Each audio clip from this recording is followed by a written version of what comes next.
किसी भी भाषा में जिन शब्दों का प्रयोग होता है उनके समूह को उस भाषा का शब्द भंडार कहा जाता है। हिंदी एक समृद्ध भाषा है और उसके शब्द भंडार में 4 तरह के शब्द मिलते हैं: तत्सम, तद्भव, देशज, विदेशी। इसके अतिरिक्त संकर एवं नव निर्मित शब्द प्रकार भी मिलते हैं। हिंदी भाषा में प्रयुक्त होने वाले शब्द का स्रोत क्या है, इसे ज्ञात कर स्रोत के आधार पर शब्दों को इन भागों में वर्गीकृत किया गया है। नाट्यशास्त्र के प्रणेता आचार्य भरत मुनि ने लिखा था, त्रिविधम तच्च विज्ञेयम नाट्य योग ससम्मतम समान शब्दैर विभ्रष्ट देशी मत तथापि वा। अर्थात शब्द समान, विभ्रष्ट एवं देशी मत 3 प्रकार के हैं। इन्हें ही हम तत्सम, तद्भव एवं देश शब्द के नाम से जानते हैं। विदेशी शब्द प्रकार हिंदी भाषा में बाद में जोड़ा गया। तत्सम, तत् धन सम यानी तत्सम। तत् अर्थात उसके, सम अर्थात समान, जो उसके समान है। किसी भाषा के मूल शब्द ज्यों के त्यों प्रयुक्त होने वाले शब्द तत्सम शब्द हैं। चूंकि हिंदी भाषा का मूल स्रोत संस्कृत है, अतः वे सारे शब्द जो संस्कृत से ज्यों के त्यों बिना परिवर्तित हुए, बिना अपना रूप परिवर्तित किए हुए हिंदी में प्रयुक्त हो रहे हैं, उन्हें हम तत्सम शब्द कहेंगे। भरत मुनि ने इसे ही समान तथा कुछ अन्य विद्वानों ने इसे तद्रूप शब्द कहा है। हिंदी के अतिरिक्त हिंदी में अन्य भाषाओं से जो शब्द यथावत आ गए हैं, अपने मूल रूप में हैं, उन्हें भी हम तत्सम शब्द के रूप में जान सकते हैं। पर चूंकि हिंदी में संस्कृत से आए हुए शब्दों की संख्या सर्वाधिक है, इसलिए हम तत्सम शब्दों के अध्ययन के समय मूलतः संस्कृत से हिंदी में यथावत आए हुए शब्दों का उल्लेख करते हैं। कृष्ण, आम्र, ज्ञान, पुस्तक, साहित्य, वृक्ष, पुरुष आदि ऐसे अनेक शब्द हैं जो यथावत हिंदी में प्रयुक्त हो रहे हैं। भारत की समस्त भाषाओं में संस्कृत के तत्सम शब्द मिलते हैं। स्वाधीनता के बाद जब हमें नवीन आवश्यकताओं के लिए नवीन शब्दों की आवश्यकता पड़ी, तब हमारे भाषाविदों ने, भाषा शास्त्रियों ने, कोशकारों ने नए शब्दों को रचा और उनका आधार संस्कृत के मूल शब्द और उनकी धातुएं ही थीं। इस तरह हिंदी में जो तत्सम शब्द हैं, एक तो वो हैं जो संस्कृत से हिंदी में सीधे आए हैं, जैसे कर्म, विद्या, ज्ञान, कृष्ण, पुस्तक, मार्ग आदि आदि। संस्कृत के मूल शब्दों के आधार पर हमारी नवीन आवश्यकताओं को पूरा करने के लिए आधुनिक समय में बनाए हुए तत्सम शब्द, जैसे आबोहवा के लिए जलवायु, अधिवक्ता, इसके अलावा रेखा चित्र, प्रभाग, निदेशक, प्राध्यापक, नगरपालिका, विधानसभा, प्रजातंत्र, समाचार पत्र आदि वे नए शब्द हैं जो कि अपने रूप में अर्थात संस्कृत की मूल धातुओं एवं शब्दों के आधार पर आधुनिक समय में निर्मित किए गए हैं। और इसी तरह हम देखते हैं कि हजारों की संख्या में पारिभाषिक शब्दों का निर्माण किया गया है। तीसरा रूप तत्सम शब्दों का वो है जो अन्य भारतीय भाषाओं से ग्रहण किया गया है। खासतौर से रहन सहन, पहनावा और खानपान से जुड़े अन्य भारतीय भाषाओं के शब्द मूल रूप में हिंदी में प्रवेश पा चुके हैं। जैसे हम मराठी के शब्दों को लें, मंगलसूत्र, हल्दी कुमकुम, श्रीखंड, वांग्मय आदि। गुजराती के शब्द हैं ढोकला, खमण, फाफड़ा, गरबा, हड़ताल आदि। द्रविड़ जातियों के शब्द हैं डोसा, इडली, सांभर, पिल्ला, चिल्लर आदि। पंजाबी का शब्द है सिख, सिखी, अकाली, लंगर, छोला, भटूरा, भांगड़ा आदि।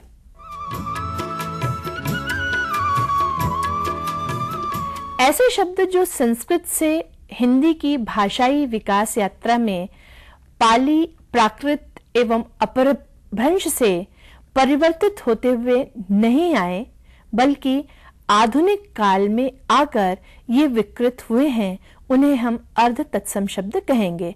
एक उदाहरण से हम इसे समझ सकते हैं। जैसे संस्कृत का अग्नि शब्द प्राकृत में अगिन हुआ और हिंदी में आते आते तक वह हो गया आग।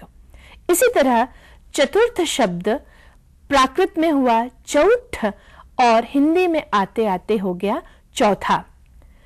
जो शब्द आधुनिक काल में विकृत हुए हैं, संस्कृत के वे सारे शब्द जो आधुनिक काल में हिंदी में आकर विकृत हुए हैं, उन्हें हम अर्ध तत्सम शब्द कहेंगे। जैसे कृष्ण से किशन का बनना, पूर्णिमा से पूनम का बनना, इंद्र से इंदर का बनना, वैष्णव देवी से वैष्णो देवी का बनना, सूर्यमुखी से सूरजमुखी का बनना एवं निर्वाह से निबाह शब्दों का बनना यह द्योतित करता है कि दरअसल ये शब्द हिंदी में आकर इनकी ध्वनियों में किंचित परिवर्तन हुआ है और इसे हम अर्ध तत्सम शब्द के रूप में ही जानेंगे। तत् धन भव, तद्भव। तत् मतलब उससे उत्पन्न हुए शब्द तद्भव शब्द कहलाएंगे। संस्कृत के वे सारे शब्द जो पाली, प्राकृत और अपभ्रंश में लगातार परिवर्तित होते हुए अपने अलग रूप में हिंदी में प्रविष्ट हुए हैं, उन्हें हम तद्भव रूप कहेंगे, क्योंकि ये तत्सम शब्दों से परिवर्तित होते हुए हिंदी तक आते आते बदल चुके हैं और ये तत्सम शब्दों से उत्पन्न हुए हैं। इन शब्दों में सर्वाधिक परिवर्तन का कारण रहा है ध्वनियों का सरलीकरण, अर्थात जो ध्वनियां शब्दों में कठिन हुआ करती थीं, धीरे धीरे वे परिवर्तित हो गईं और शब्द का एक नया रूप हमारे सामने आया। इसे हम उदाहरण द्वारा समझ सकते हैं। जैसे मया प्राकृत में मई हुआ और हिंदी में मैं हो गया। वत्स संस्कृत का शब्द प्राकृत में वत्स हुआ और हिंदी में हो गया बच्चा या बछड़ा। कृतः प्राकृत में हुआ कौ और हिंदी में हो गया किया। मध्य तत्सम शब्द प्राकृत में था मज्झ, तद्भव रूप बना में। मयूर शब्द प्राकृत में परिवर्तित हुआ मऊर और हिंदी में आकर तद्भव रूप में हो गया मोर। नव न प्राकृत में हुआ और नौ हिंदी में हो गया। चत्वारी जब प्राकृत में पहुंचा तो हुआ चत्तारी और उसका तद्भव रूप हो गया चार। इस तरह हम देखते हैं कि संस्कृत के शब्द अपना रूप परिवर्तित कर हिंदी तक पहुंचते पहुंचते बदल चुके हैं। हम कुछ तत्सम और उनके तद्भव रूपों का उल्लेख यहां करेंगे। अंगरक्षक से बना अंगरखा, अंध से बना अंधा, कुंचिका से कुंजी, गोधूम से गेहूं, अश्रु से आंसू, अर्ध से आधा, ग्रंथ से गांठ, गौर से गोरा, अंगुष्ठ से अंगूठा, अद्य से आज, गृह से घर, हस्त से हाथ, पौत्री का तद्भव रूप बना पोती, क्षीर का तद्भव रूप बना खीर, मातुल से बना मामा, हरित से बना हरा, शिर से बना सिर, प्रस्तर से बना पत्थर, द्वादश से बना 12, अम्लिका से बना इमली, गर्धब से बना गधा, आम्र से आम और ताम्र से तांबा तद्भव रूप बना दधी से बना दही, कुंभकार से कुम्हार, दंड से डंडा, धृष्ट से ढीठ, पृष्ठ से पीठ, पौष से पूष, तृण से तिनका, कंटक से कांटा, मुक्ता से शब्द बना मोती, मृत्तिका तत्सम शब्द से बना मिट्टी तद्भव, मिष्ठ से बना मीठा, षोडश से 16 और द्रोण से बना दोना। ये कुछ शब्द हैं जिनसे हम यह समझ सकते हैं कि किस तरह तत्सम शब्दों के रूप में, ध्वनियों में परिवर्तन हुआ और उनसे किस तरह तद्भव शब्दों का विकास हुआ और उनका रूप बना। हिंदी की प्रकृति तद्भव परक है। विदेशी शब्द जो मूल रूप में या मूल भाषा में जिस तरह से प्रयुक्त किए जाते हैं, यदि वे यथावत हिंदी में उसी तरह प्रयुक्त किए जा रहे हैं तो उसे हम विदेशी भाषा के तत्सम शब्द के रूप में जानेंगे। हिंदी में अंग्रेजी के ऐसे ढेरों शब्द हैं, जैसे station, doctor, college, school, radio, truck, बस आदि। पर हम कई बार देखते हैं कि अंग्रेजी के इन शब्दों में आंशिक हेरफेर कर दिया जाता है और वे रूप तद्भव रूप कहलाएंगे। जैसे टाइम को टेम कहना, लेफ्टिनेंट को लेफ्टन कहना, प्लाटून से पलटन शब्द का बनना, लैंटर्न से लालटेन शब्द का बनना और फ्लैनल से फलालेन शब्द का बनना। यह बताता है कि हिंदी की प्रकृति तद्भव परक है और विदेशी शब्दों की ध्वनियों में भी हमने परिवर्तन किया है और उनके तद्भव रूपों का प्रचलन भी हिंदी में हो रहा है। देशज वे शब्द हैं जिनकी व्युत्पत्ति का पता नहीं चलता। आचार्य हेमचंद्र ने उन शब्दों को देशी कहा है जिनकी व्युत्पत्ति संस्कृत की धातु या व्याकरण के नियमों के अनुसार नहीं हुई है। ये अपने ही देश में बोलचाल से बने हैं। देश धन ज, यहाँ जन्म लेने के भाव को प्रदर्शित करता है, अर्थात जो अंचल की बोलियों में प्रसृत हों या अज्ञात स्रोत से आकर भाषा में जुड़ गए हों, ऐसे शब्दों को हम देशज या देशी शब्द कहते हैं। देशज शब्द भाषा में बड़ी ही आसानी से घुल मिल जाते हैं और बड़े ही सहज और बोलचाल में आसान होते हैं। भाषा की अभिव्यक्ति क्षमता इन शब्दों के प्रयोग से बढ़ती है। अनुकरणात्मक ध्वनि के आधार पर रचे हुए शब्दों को हम देशज शब्द में सबसे पहले उन्हें गिन सकते हैं, उनका उल्लेख कर सकते हैं, जैसे थुलथुल, फटफट, चरचर, खुसखुस आदि। इसके अतिरिक्त देशज शब्दों की एक लंबी सूची है, अर्थात ऐसे शब्द जिनकी व्युत्पत्ति का हमें पता नहीं है।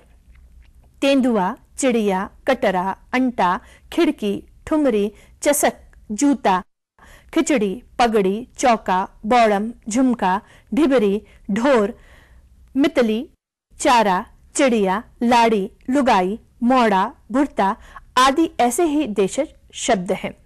विदेशी विद्वान जॉन बीम्स ने देशज शब्दों को मुख्य रूप से अनार्य स्रोत से संबद्ध माना है।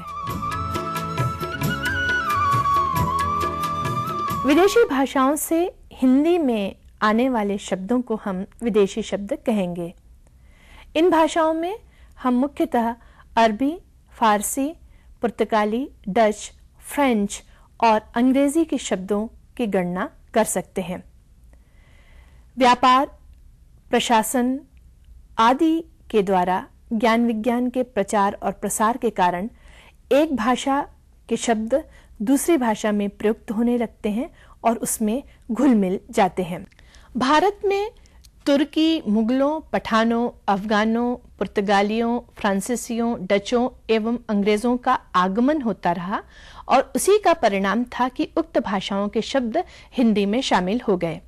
11वीं से 16वीं शताब्दी तक फारसी के लगभग 3500, अरबी के 2500, पश्तो के 50 और तुर्की के 125 शब्द हिंदी में आए।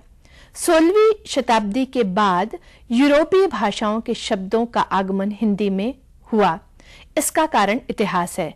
जब मुगल और पठानों का शासन रहा तो फारसी जो है वो राजकाज की भाषा बनी, उसे सीखने का लोगों में उत्साह बढ़ा और इस तरह संपर्क में फारसी और अरबी के शब्द हमारे संपर्क में आए।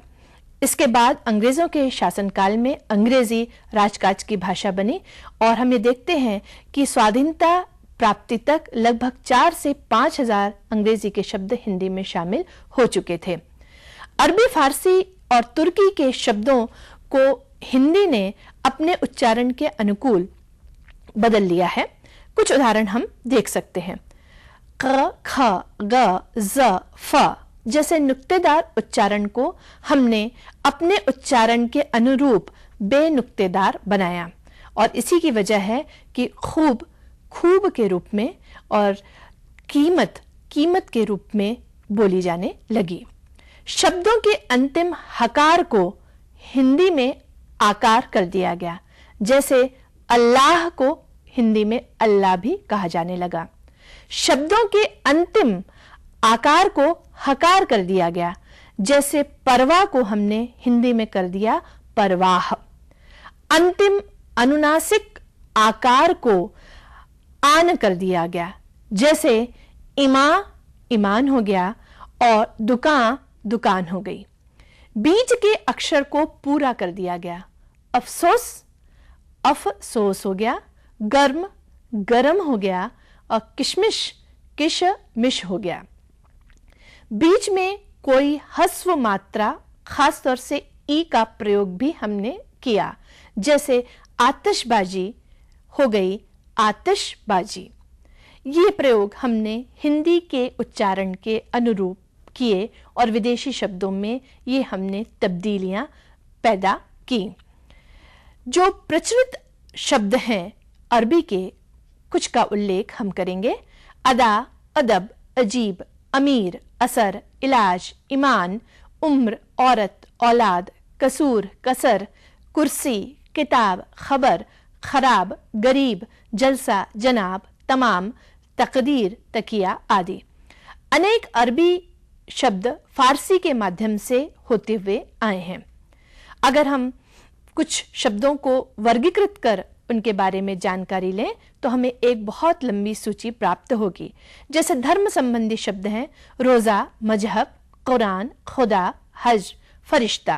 प्रशासन संबंधी शब्द हैं सरकार, तहसीलदार, वकील, चपरासी, अदालत।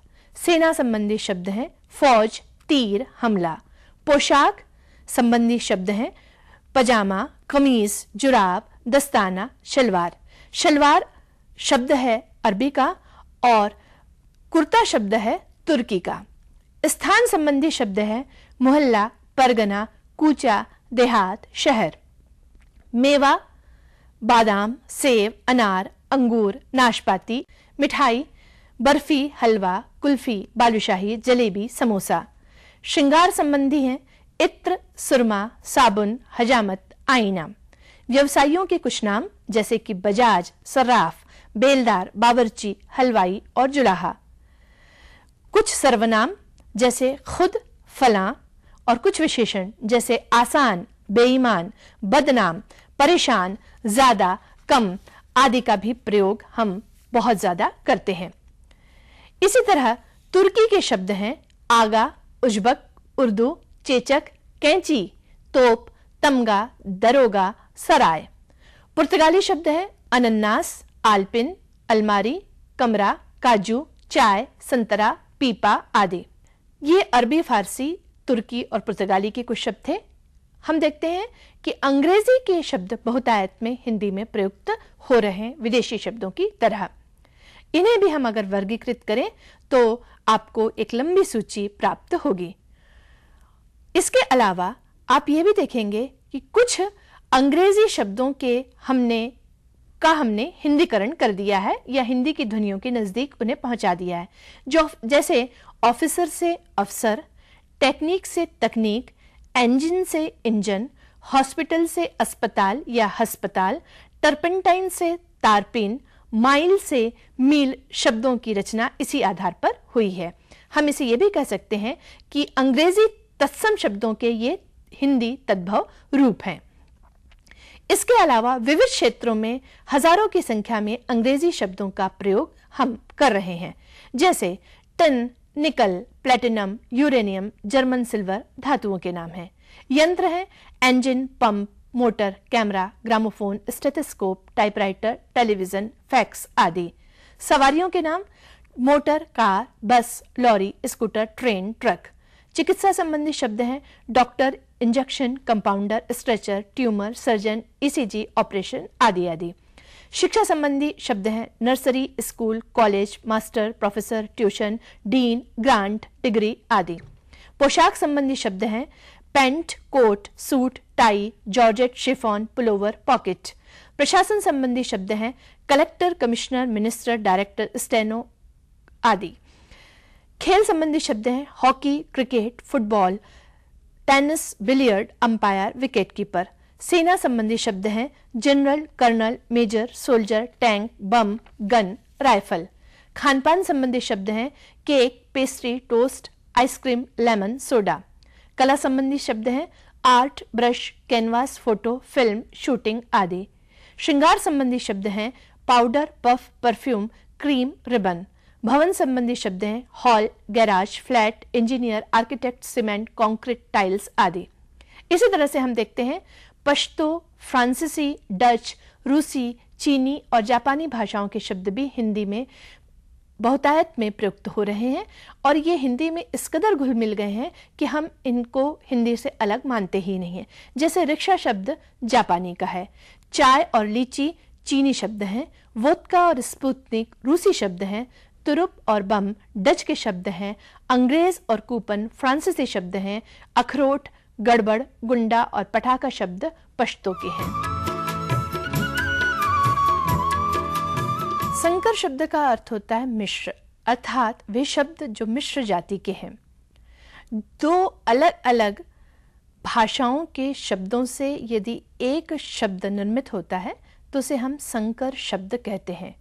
अर्थात जो शब्द अलग अलग भाषाओं के शब्दों अथवा शब्दांशों के योग से बने हैं वे शब्द संकर शब्द हैं।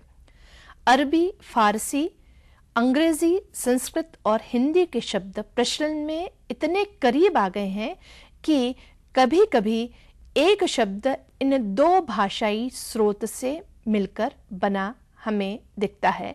ऐसे ही शब्दों को हम संकर शब्द कहेंगे। हिंदी में जो संकर शब्द हैं वे कभी अंग्रेजी के, कभी अरबी, फारसी और संस्कृत के सहयोग से बने हैं। इस आधार पर हम इन संकर शब्दों को तीन भागों में रख सकते हैं। पहला भाग वो जिसमें पहला शब्द किसी अन्य भाषा का है और दूसरा शब्द हिंदी का है। ऐसे कुछ उदाहरण हम देख सकते हैं, जैसे संस्कृत का शब्द पहला और हिंदी का शब्द दूसरा है और ये दोनों मिलकर के एक शब्द बन रहे हैं।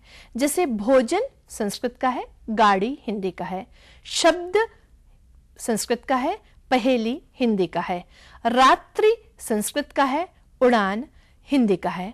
और ये शब्द अर्थात भोजन गाड़ी, शब्द पहेली और रात्रि उड़ान संकर शब्द बन रहे हैं जिसमें संस्कृत और हिंदी का योग है। इसी तरह हम उल्लेख करेंगे पहला शब्द फारसी का और दूसरा हिंदी का। कमर पट्टी, पनीर पकौड़ा, मोम बत्ती, पहला फारसी का और दूसरा हिंदी का। अरबी और हिंदी के योग से भी शब्द बने हैं, जैसे अखबार वाला, अजायब घर, किताब घर, कलम चोर। अंग्रेजी और हिंदी के योग से भी हम शब्दों को देख सकते हैं, टिकट घर, सिनेमा घर, रेल गाड़ी। तुर्की और हिंदी इन दो स्रोत से मिले हुए शब्द, चाकू वाला, तोप गाड़ी ऐसे ही शब्द हैं। संकर शब्दों की दूसरे प्रकार में हम ऐसे शब्दों को रखेंगे जिसमें पहला शब्द हिंदी का है और दूसरा किसी अन्य भाषा स्रोत से आया है। जैसे हिंदी के साथ फारसी के शब्दों को देखें, कटोर दान, किराएदार, मसालेदार।